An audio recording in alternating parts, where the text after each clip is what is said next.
Hey Nightmare Seekers, welcome to No Sleep Nightmares Reddit. I'm your host, dragging you into the abyss where the darkest truths hide. Tonight, we've got 3 tales that'll sink their claws into you and never let go. A SEAL mission in Nevada gone horribly wrong, a hike in the Appalachians that woke something ancient, and a rescue in Blackwater Trail that uncovered a hungry evil. These aren't just stories, they're warnings from the shadows. Want to know what's waiting out there? Hit that subscribe button, ring the bell, and brace yourself, because once you start, there's no turning back. Let's dive into the terror. It was July 2015, a morning so hot it felt like the devil himself was breathing down my neck. I'd been out of the SEALs for years, living quietly in a small California town, fishing to keep my mind off the past. 30 years as a SEAL trains you to handle anything: war zones, jungles, underwater ops. But nothing prepares you for retirement boredom. That's why, when Captain Jonas Frost called me up, I didn't hesitate. Jonas was a legend. Steel grey eyes, voice like gravel, built like he could punch through a wall. We'd bled together in places I still can't talk about. "Garcia," he said, "I need you. One last job. Nevada. Area 51 territory." I laughed. Area 51? UFOs and tinfoil hats? But his tone wasn't joking. Terrorist cell. Abandoned base. In and out. "You're the best I've got." I met the team in Coronado. Axel Beltran. A human tank with a heart softer than his fist. Marcus Doc Heller. Our medic with a brain sharper than his scalpel. Ethan Ghost Kent. A sniper so quiet you'd forget he was there until he saved your life. And me, the old dog too stubborn to say no. We choppered out at 0500, the desert stretching below us like a sea of sand and secrets. The briefing was simple. Hike 5 miles, neutralize hostiles, grab intel, get out. But as the chopper faded into the haze, I felt it, a knot in my gut, like the air itself was warning me to turn back. The trek was brutal. Sun scorched our backs, sweat stung our eyes, and the silence. God, that silence was unnatural. No birds, no wind, just our boots crunching on cracked earth. Axel muttered, "Feels like Mars out here, Thomas." I nodded, scanning the horizon. Jagged rocks loomed like broken bones, and heat mirages danced like ghosts. We'd faced deserts before, Iran, Somalia. But this was different. It was like the land was holding its breath, waiting to swallow us whole. By noon, we crested a rise and saw it. A grey, crumbling building half buried in sand. Jonas pulled out binoculars. "Doesn't look like much," he grunted. Ghost smirked. "Looks can lie, Cap." The fence was rusted, gaping wide enough for us to slip through. No guards, no cameras, just abandonment. Too quiet, even for a ghost town. My instincts screamed trap, but orders were orders. We moved in, weapons up, shadows stretching long and thin behind us. The main entrance was a pair of metal doors, one hanging crooked like a broken jaw. Strange symbols were etched into them, curved lines, sharp angles, shifting when you blinked. "Cap," I said, pointing. "What the hell's this?" Jonas frowned. "No idea. Code maybe." Doc leaned in, glasses fogging. "Not any language I know. Looks burned in." Ghost shrugged. "Worry later. Let's move." Axel pushed the door open, metal groaning like a dying animal. Inside it was a tomb, dust-coated desks, cracked computer screens, wires dangling like veins. But beneath the decay, something felt alive. A low hum pulsed through the walls, vibrating in my teeth. "You hear that?" I whispered. Jonas nodded, eyes narrowing. "Stay sharp." We swept the rooms, finding nothing but shadows and stains. Dark patches on the floor that could have been oil, or blood. The hum grew louder, a heartbeat in the dark. Then, in a central room, we found the body, slumped in a corner, wearing a shredded lab coat. It wasn't right. Limbs too long, skull warped, skin pale and slick, like it was still changing. Doc knelt, voice shaky. This isn't normal decay. It's like it's mutating. Axel's fist clenched. What kind of place is this? Before Jonas could answer, a scream tore through the silence, raw, human, and cut off fast. My blood froze. We moved toward it, past heavy blast doors, pristine despite the ruin around them. More symbols glowed faintly, pulsing like they were alive. Ghost tinkered with a panel, but the doors hissed open on their own. Beyond was a corridor.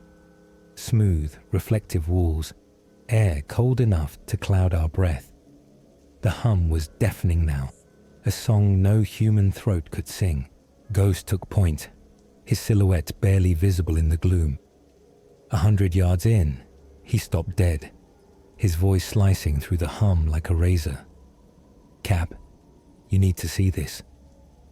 We hustled up, rifles tight in our grips, and when I caught sight of what he'd found, my stomach didn't just drop. It plummeted into an abyss. The corridor yawned open into a chamber. Huge, cavernous, like some unholy cathedral carved from shadow and steel. Rows of glass tubes lined the walls.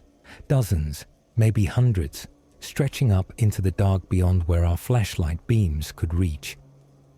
Each tube was filled with a murky greenish liquid that shimmered faintly, like it was alive and floating inside. Things. Bodies, maybe once human, now stretched and broken. Arms elongated into spider-like tendrils, heads swollen and misshapen, veins pulsing under skin so thin it looked like wet paper. Some had eyes, wide, unblinking, staring right at us through the glass. Others didn't, just hollow sockets leaking black fluid that swirled in the murk. My God, Doc whispered, his voice trembling, glasses fogging as he stepped closer to one tube. What is this place? I couldn't answer. My throat was locked tight, my mind racing to make sense of it. The hum was louder here, a throbbing pulse that shook the floor, syncing with my heartbeat until I couldn't tell where it ended and I began. Axel shifted beside me, his massive frame tense. This ain't right, Thomas. These ain't people no more. He pointed at a tube where a figure twitched, its chest split open, ribs splayed like claws, something wriggling inside. I swallowed hard, tasting bile. Jonas swept his light across the chamber, illuminating more horrors. One tube held a body with no legs, just a torso trailing threads of flesh that floated like seaweed. Another had a head with too many mouths, each one opening and closing silently, as if screaming into the void. The air grew colder, heavier, like it was pressing down on us, and I caught a whiff of something metallic. Blood, maybe, or worse. Stay tight, Jonas growled, his voice steady, but his eyes betraying the shock we all felt. Whatever this is, we're still on mission. But it wasn't just the tubes. The walls, smooth, reflective, like polished obsidian, were etched with those same damn symbols from the doors, glowing faintly, shifting when you tried to focus on them.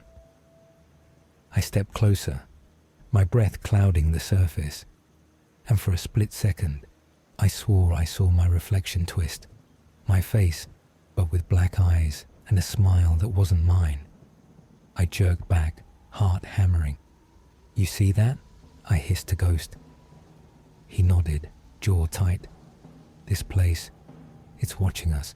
The hum spiked, a low rumble that made my teeth ache, and then something moved, a ripple in the shadows beyond the tubes. We froze, weapons up, scanning the dark. A faint clatter echoed like claws on metal, and I caught a glimpse of something scuttling, long, thin limbs, too many joints, before it vanished. What the hell was that? Axel muttered, his rifle tracking the sound. Doc shook his head, voice barely audible. Not human, not anymore. I edged toward a tube, my light catching on a figure inside, its face pressed against the glass, features smeared like wet clay. But its eyes, they locked on me, tracking my every move. I stumbled back, breath hitching. "They're alive," I rasped.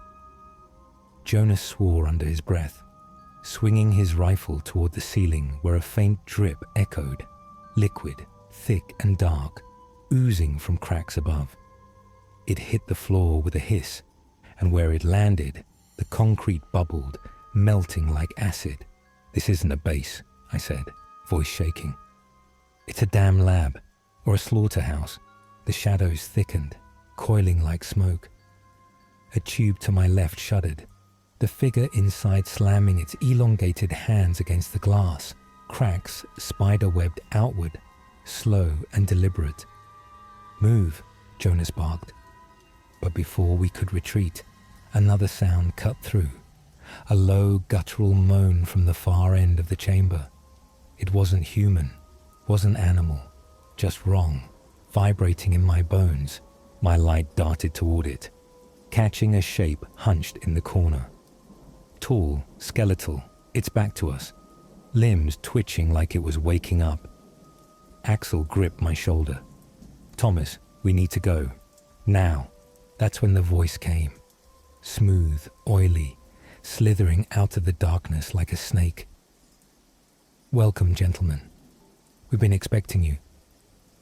We spun as one, rifles trained on the source.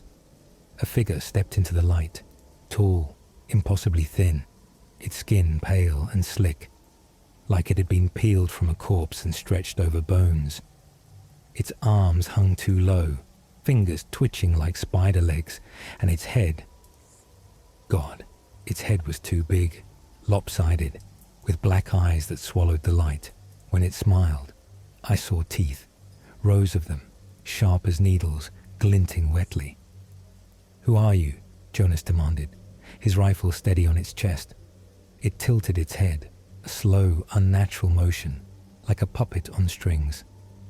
"Who we are is unimportant. What we represent matters more. The future.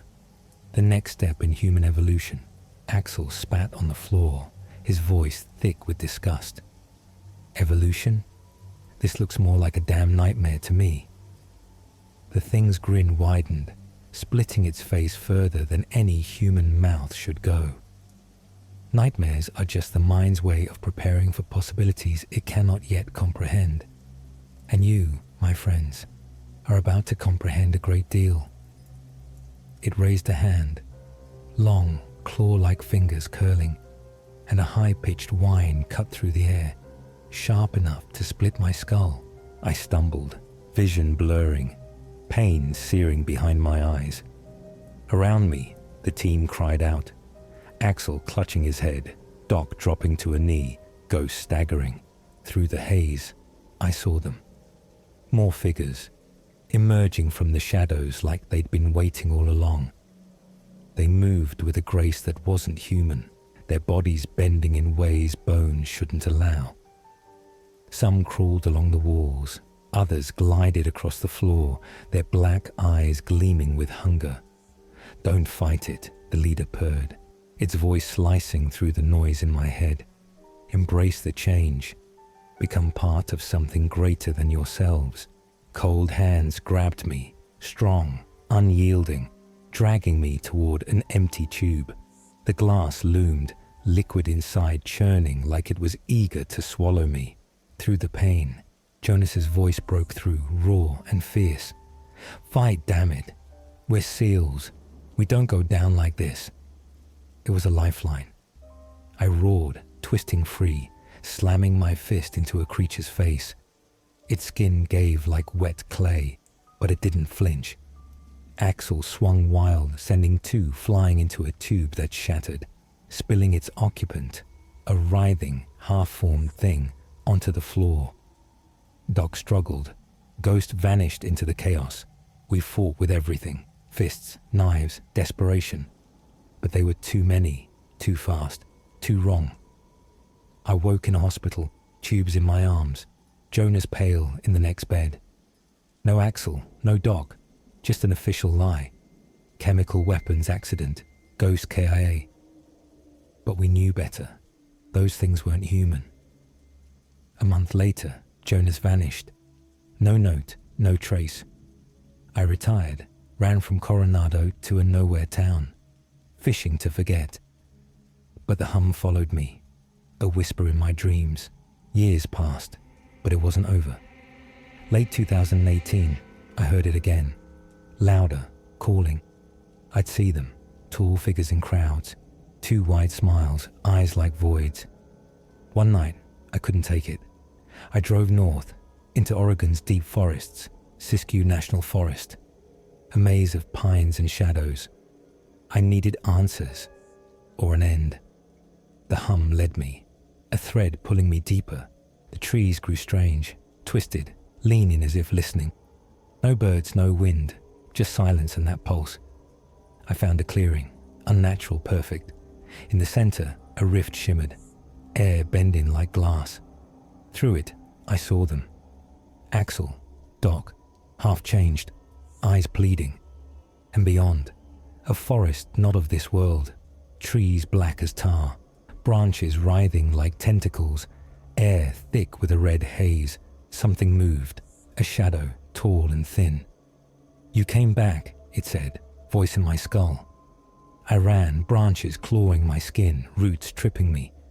Footsteps followed, slow, deliberate. I stumbled into a cave, walls slick with slime. Scratched into the stone. They wait, they change. The hum shook my bones. Outside, whispers, hundreds, thousands, circled the cave. "Join us, Thomas. Become more." I hid, heart pounding, hours bleeding into days. The forest shifted, trees rearranged, paths vanished. I found bones, human, warped, scattered like warnings. One night, I saw it. A figure, my face but not mine, skin tight over elongated bones, eyes hollow. It smiled my smile and beckoned. I fired my old service pistol, useless. It faded into the fog, laughing. The forest wasn't just alive, it was hungry. I found a stream, water black as ink, fish floating belly up, eyes milky. Footprints circled me, mine, but longer, clawed. The hum became words. "We see you. We need you." I ran again, tripping over roots that pulsed like veins. A deer stumbled into view, legs too long, head split into jagged antlers.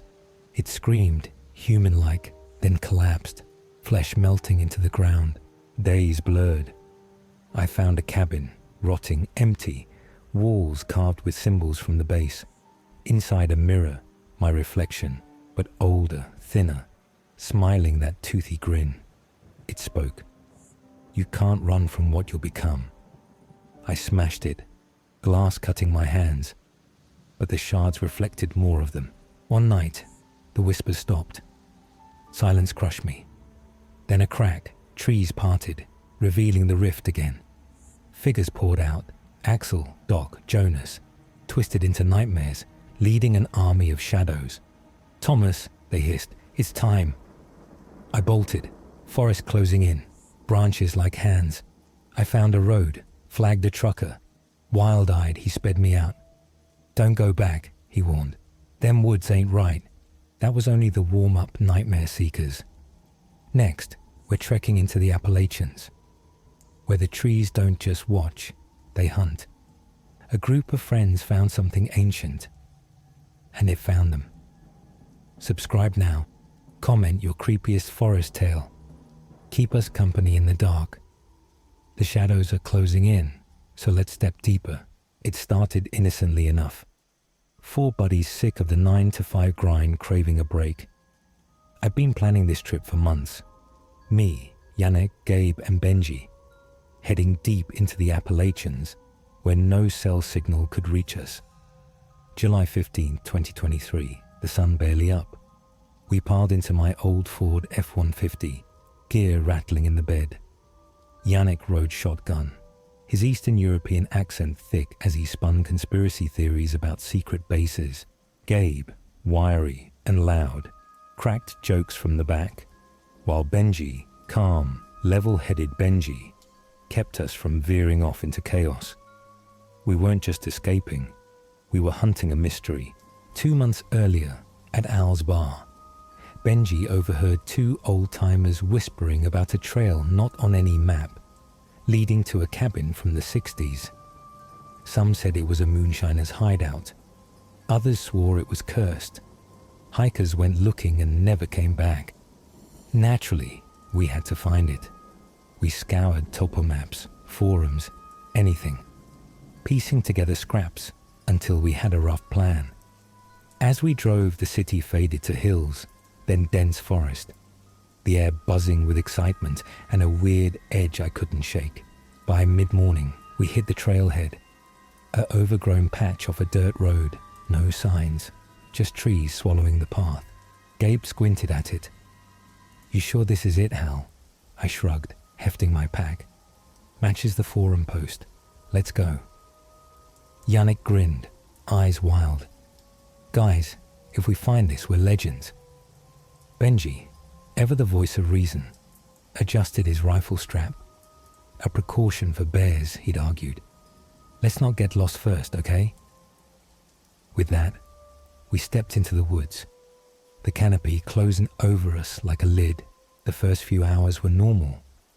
Oaks and maples towering above, deer darting through underbrush, a stream humming in the distance. We hiked 5, maybe 6 hours, joking about work, girls, and Gabe's dumb moonshine theories. But as the sun climbed, the forest changed. Trees got older, gnarled, the air thicker. The birds stopped singing. Yannick noticed it first. "That's weird," he muttered, glancing around. I waved it off. "Just your head, man. Forests get quiet." But it wasn't just quiet. It was still, like the world was holding its breath. We set up camp in a clearing as dusk crept in. Tents pitched, fire roaring, whiskey flasks out. The silence lingered, but the firelight pushed it back. Gabe was quieter than usual, Benji's hand resting on his rifle. "Anyone else feel that?" Gabe asked, eyes darting.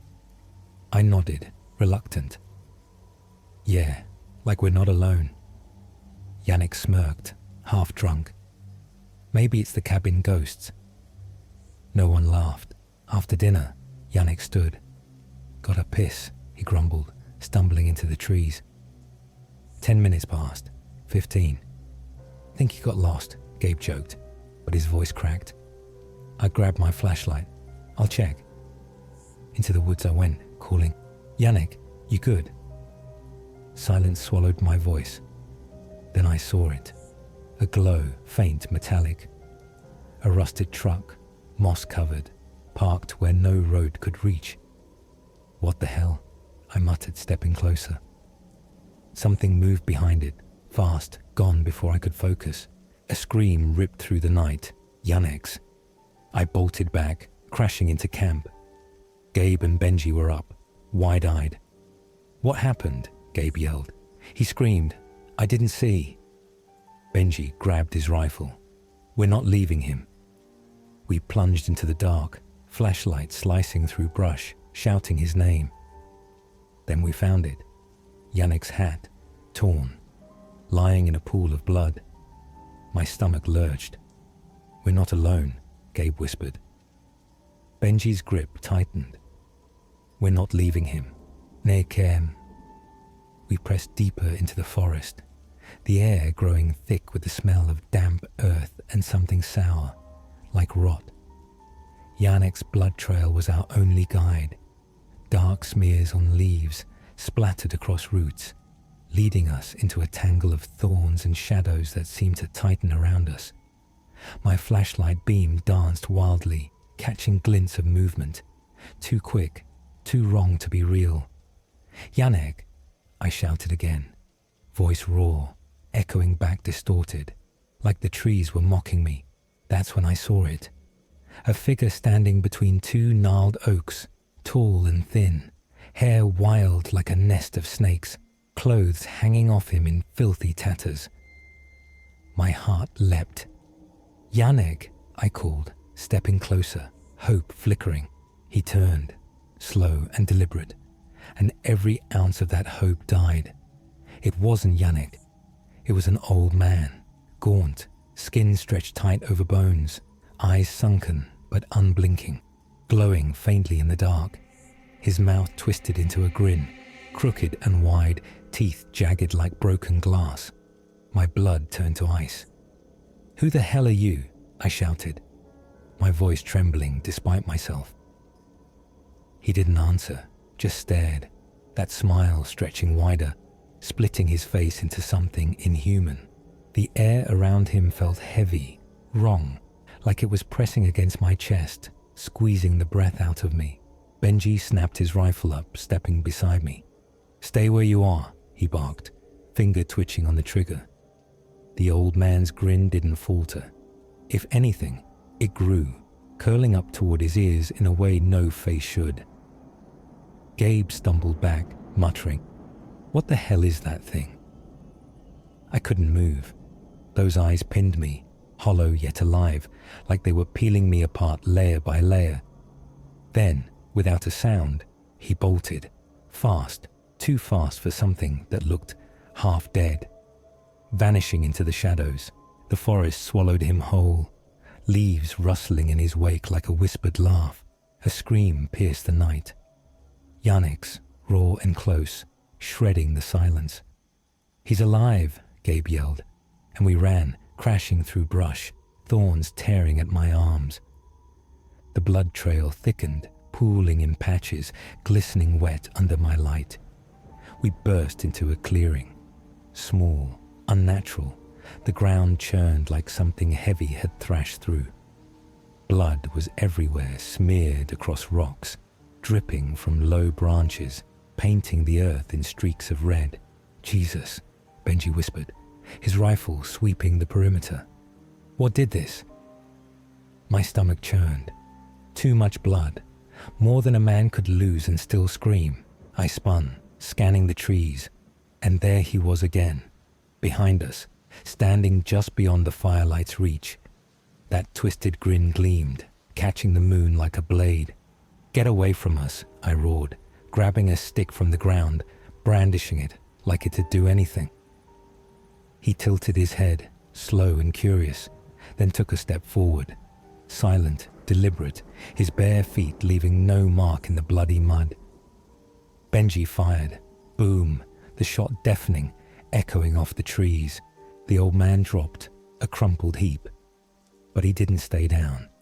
He crawled, fingers clawing the dirt, that grin never fading, a low, wet laugh bubbling from his throat.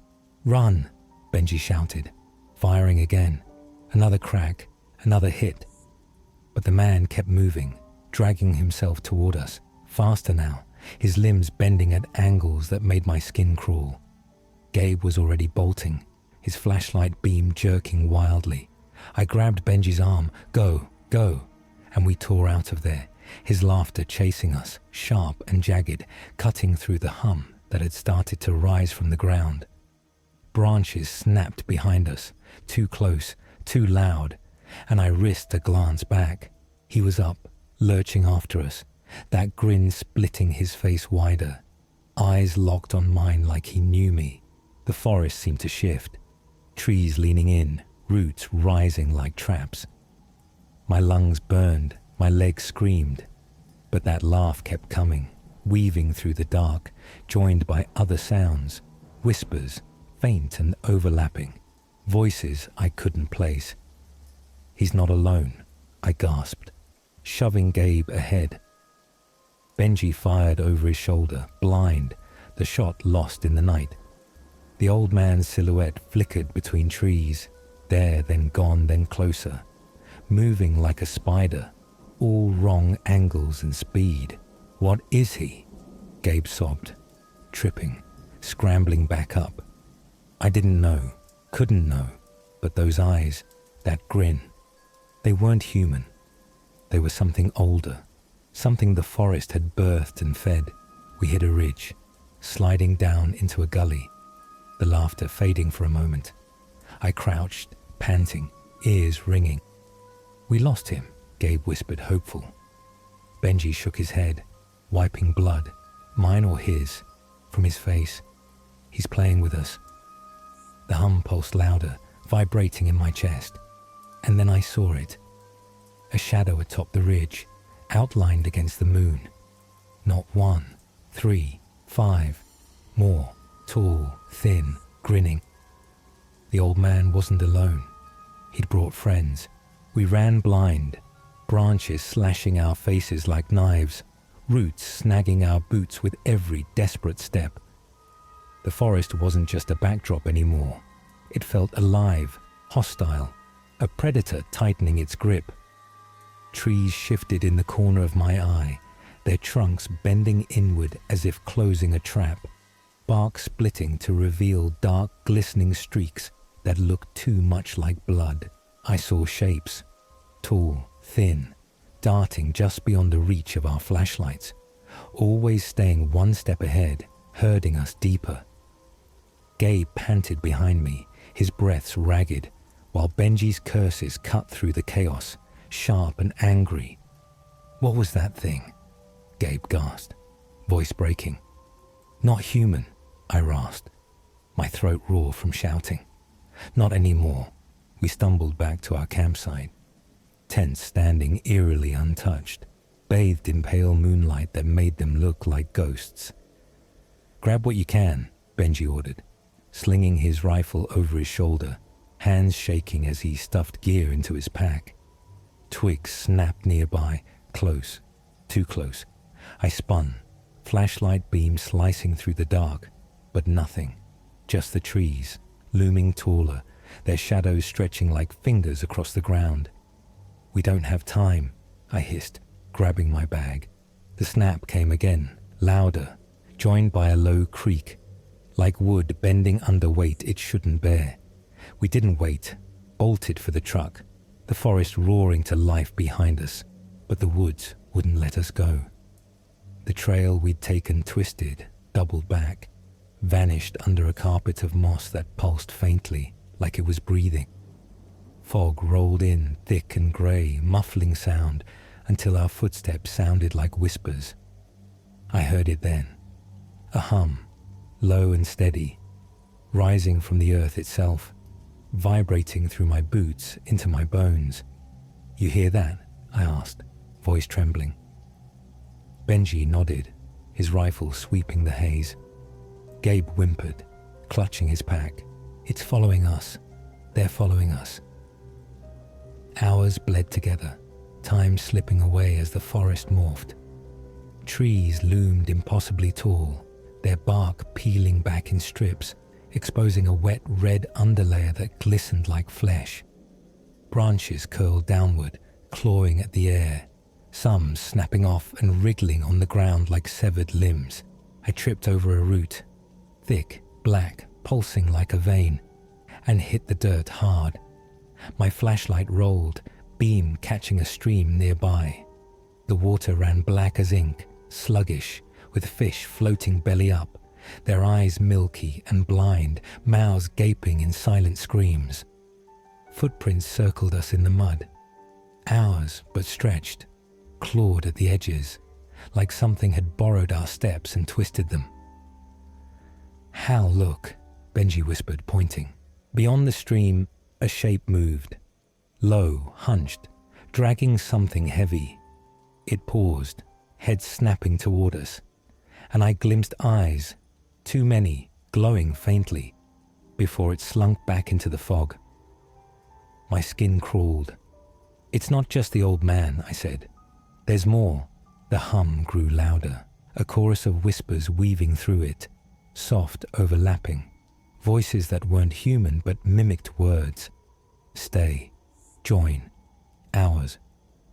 We pushed on, the forest fighting us every step. Vines snaked across our path, tightening when I cut them, oozing a thick, sour sap that burned my hands.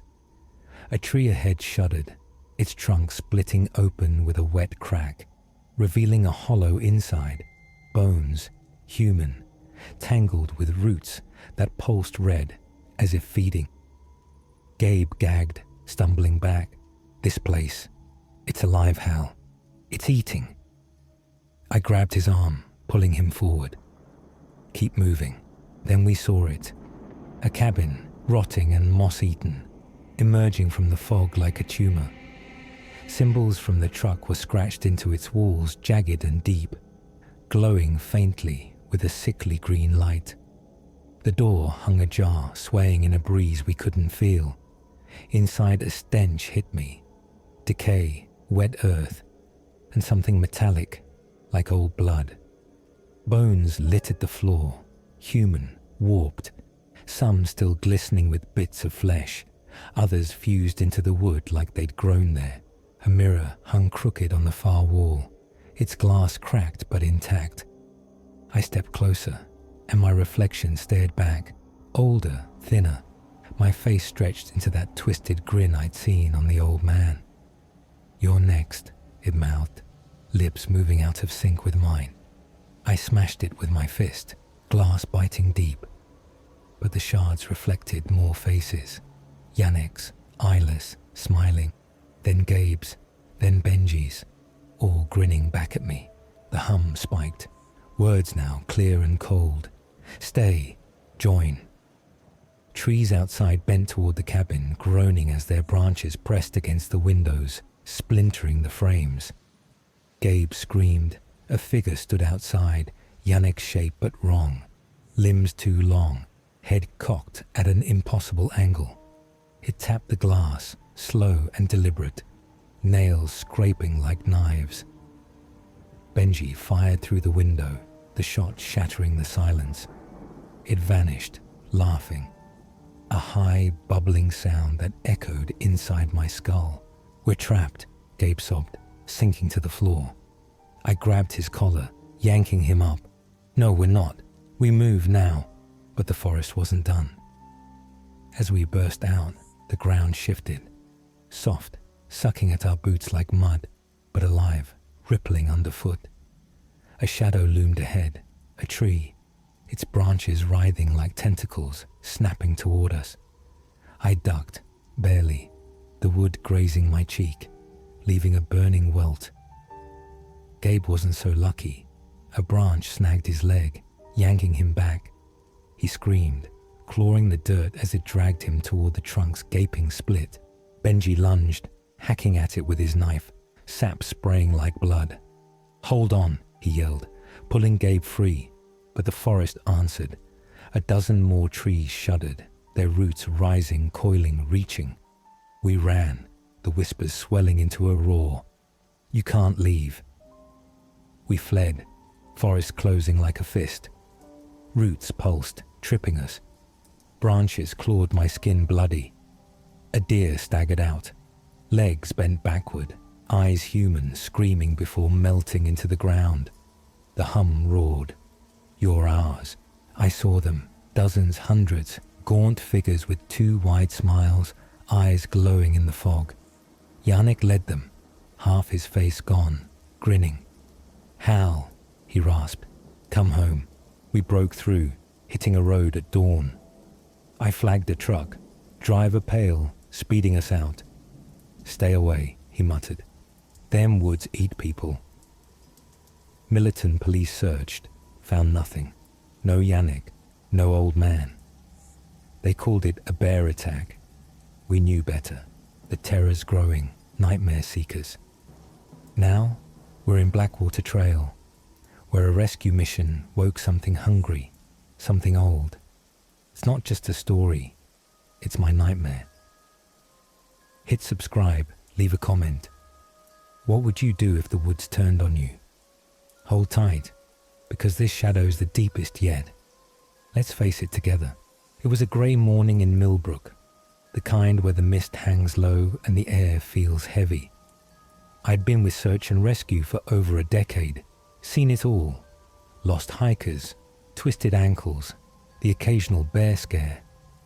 My wife, Sarah, always told me I loved the woods too much, and she wasn't wrong. They were my escape, my home. That day, I rolled into the station around 7 a.m., coffee stale but warm in my hand. My partner, Tom, was already there, feet up, donut crumbs on his shirt. "Morning, James," he grinned. "Anything exciting today? Squirrel crossed the road?" I smirked, pouring a cup. "Maybe we'll save Mrs. Johnson's cat again." Then the phone rang, sharp, cutting through our banter. Tom answered, his face tightening. "Slow down, Mom. What's your name?" "Okay, Mrs. Miller, tell me what happened." I watched him scribble notes, his brow furrowing deeper. When he hung up, he looked at me, grim. "Missing hiker, Claire Miller. Went out yesterday on Blackwater Loop. Hasn't come back. Husband's freaking out." My gut twisted. Claire was a local, knew those trails like her own backyard. "Trail plan?" I asked. Tom shook his head. "Nope, Hank says she's done it 100 times. I grabbed my gear. "Let's move." We met Hank at the trailhead. Wiry, bearded, pacing beside his truck, eyes wild with worry. "You've got to find her," he said, voice cracking. "She's never been gone this long." I put a hand on his shoulder. "We will, Hank. Tell us everything." He took a shaky breath. "Left yesterday, 8 a.m. Blue shirt, red scarf, jeans, small pack. Said she'd be back by dinner. It was past 24 hours now. Too long. Stay here, I told him. If she shows, you'll be the first to know." He nodded, but I could see the fear eating him alive. Tom and I headed out. The Blackwater Trail stretching ahead. Familiar, 10 miles of forest and ridge. At first, it was routine. Clear path, a few benches, birds chirping. But as we pushed deeper, the woods changed. Undergrowth thicker, air colder. We called Claire's name, our voices echoing, unanswered. "Think she fell?" Tom asked, checking the map. I shook my head. "She's too smart for that." Something felt off, though. The trees seemed to lean in, watching. Hours ticked by, the forest stubbornly silent. No tracks, no broken twigs, just pristine wilderness. By late afternoon, we hit the ridge. Miles of trees stretching to the horizon, mountains looming. Normally, I'd stop to take it in, but not today. "James," Tom called, voice tight. "Over here." He crouched near the edge, pointing to a thorny bush. Caught in it was a scrap of red fabric. Claire's scarf, maybe. I untangled it, heart sinking. "Why is she this close to the drop?" Tom muttered. We searched, shouting her name, but the woods stayed mute. Dusk forced us back. Too risky to keep going. "We'll return at first light," I said, hating it. Tom nodded, uneasy. "Don't like leaving her out here." "Me neither," I replied. Back at the trailhead, Hank's hope crumbled when he saw us empty-handed. "Found this," I said, showing the fabric. "We'll get more help." He clutched it, eyes wet. "Can I come tomorrow?" I hesitated. Family on searches was trouble, but his desperation won.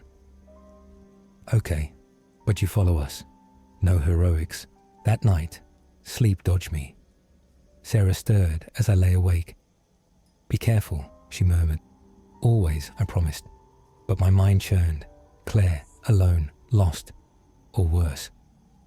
At 4:30 a.m., I was up, meeting Tom and 4 volunteers. Mike and Sarah Johnson from the hardware store. Pete and Dave Thompson, loggers with grit.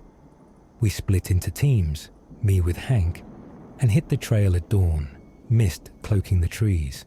We fanned out from where we'd found the scarf. Combing through the underbrush, with a growing sense of dread. The forest felt heavier than it ever had. Shadows stretched longer, deeper, pooling under the trees like ink, and the air thickened with a chill that didn't match the summer heat. Every snapped twig set my nerves on edge, every rustle sounding too deliberate. Around noon, Hank's voice cut through the stillness, sharp and desperate. "James, over here." I pushed through a thicket of brambles, thorns snagging my jacket, and found him crouched in a small clearing, maybe 10 feet across, the grass flattened into a perfect circle, unnatural and eerie. No sign of a fire, no wrappers, just crushed vegetation that looked like it had been stomped down by something heavy. "Could be where she camped," Hank said, hope flickering in his tired eyes. But I wasn't so sure. This didn't feel like a campsite. It felt like a trap. I scanned the ground, my flashlight catching a glint half hidden under a leaf. Brushing it aside, I found it, Claire's gold locket, the one Hank gave her for their 20th anniversary. Its chain snapped and tangled in the roots. He let out a choked sob when he saw it, clutching it like it could bring her back. "That's hers," he whispered, voice breaking. I bagged it carefully, my mind racing. Why here? Why off the trail? "Hank," I said, keeping my tone steady, "did Claire ever mention leaving the path, some spot she liked?" He shook his head, confusion warring with fear. "No, never. She always said it wasn't worth the risk." The clearing pressed in around us, the trees too close, their branches arching down like they were listening. I keyed my radio. "Tom, Pete, you copy?" "Found a clearing, northeast of the scarf. Got Claire's locket." Tom's voice crackled back, tense. "Copy that. We're on our way." As we waited, I paced the perimeter, the silence deafening. No birds, no wind, just our breathing and the faint hum I couldn't place, a vibration under my boots. Then I saw it. Tracks, faint but there, leading out of the clearing toward a thicket. Some were human, small, like Claire's boots, but others, clawed, too wide, with an extra toe that didn't belong to anything I'd tracked in 30 years. My stomach twisted. "Hank, stay put," I said, following them a few steps. They vanished into the brush, swallowed by shadows that seemed to shift when I blinked. Minutes later, Pete's gruff voice broke over the radio. "James, you need to see this. Cave, half-mile northwest." We converged fast, Hank trailing me like a ghost, his locket clutched tight. Pete and Dave stood at the mouth, a narrow slit in the hillside, half hidden by a curtain of vines that swayed without wind. A torn scrap of blue fabric, Claire's shirt, lay snagged on a root nearby. Hank lunged forward, wild-eyed. "She's in there." I grabbed his arm, holding him back. "We don't know what's inside. Tom, with me. Everyone else, stay." Flashlights on, we squeezed through, the air hitting us like a damp slap, cool, musty, with a faint tang of rot that clung to the back of my throat. The cave floor was slick, littered with footprints, some human, faint and scuffed, but others clawed, deep, pressed into the stone like it had been soft when they were made. "What the hell made these?" Tom whispered, his beam darting across them. I didn't answer, couldn't. The walls glistened, wet with something that wasn't water, dripping slow and thick, pooling in cracks. Deeper in, a low growl rumbled. Not an animal, not a wind. Something guttural and wrong, vibrating through the rock into my bones. "Claire," I called, voice echoing off the jagged walls. The growl came again, louder, closer, shaking dust from the ceiling. My light caught words scratched into the stone, jagged and fresh. "Help me, it's still here." Below it, a crude drawing, tentacles curling around a mass of eyes, a shape that hurt to look at, like it was moving in the shadows. The air thickened, pressing against my chest, and the hum I'd felt outside swelled into whispers, soft, overlapping, slithering through the dark. Stay, feed, more. They weren't in my ears, they were in my head, clawing at my thoughts. Tom grabbed my arm, face pale in the flashlight glow. "James, we need to get out, now." I nodded, backing up, but the whispers followed, growing into a hiss that scraped my nerves raw. Something shifted deeper in, a shadow, tall and thin. Too many limbs sliding along the wall. My beam caught it for a split second. Eyes, too many, glinting wetly, before it melted into the dark. "Go," I barked, shoving Tom toward the entrance. The growl chased us, a sound like hunger given voice, and as we scrambled out, I swore I felt cold fingers brush my neck, clammy, insistent, pulling me back. Outside, Hank was vibrating with tension. "Did you find her?" I shook my head, catching my breath. "No, but something's in there, something bad." The other stared, disbelief mixing with fear, but I could still hear those whispers, faint now, seeping from the cave like a promise. "We need help," I said, keying the radio. "This isn't just a rescue anymore." The forest around us felt alive now, trees swaying without wind, shadows twitching, and I knew whatever was in that cave wasn't staying put. It was watching, waiting, and we just stepped into its game. The next days blurred into a frenzy. State police, park rangers, even spelunkers descended on Blackwater Trail, combing the cave for Claire. But it gave up nothing more. Just those impossible footprints, that scratched message, and the drawing that haunted my sleep. Hank turned into a shell, barely eating, pacing the makeshift base camp we'd set up near the trailhead. His eyes hollow with a mix of hope and despair. "What if she comes back and I'm not here?" he'd say, voice cracking. And I couldn't argue. If it was Sarah out there, I'd be the same. 5 days in, the nightmare escalated. Mike Johnson's voice crackled over the radio, tight with panic. "James, help. Something's happened to Sarah." We crashed through the underbrush. Me, Tom, and Estate Trooper Rodriguez, finding Mike in a clearing 2 miles east of the cave. He was ashen, hands trembling, holding Sarah's radio, smeared with blood that glistened fresh. "She was right behind me," he stammered. Then a scream. Nothing. No tracks, no broken branches, just that blood, stark against the moss. My gut twisted. This wasn't a hiker lost to the wild.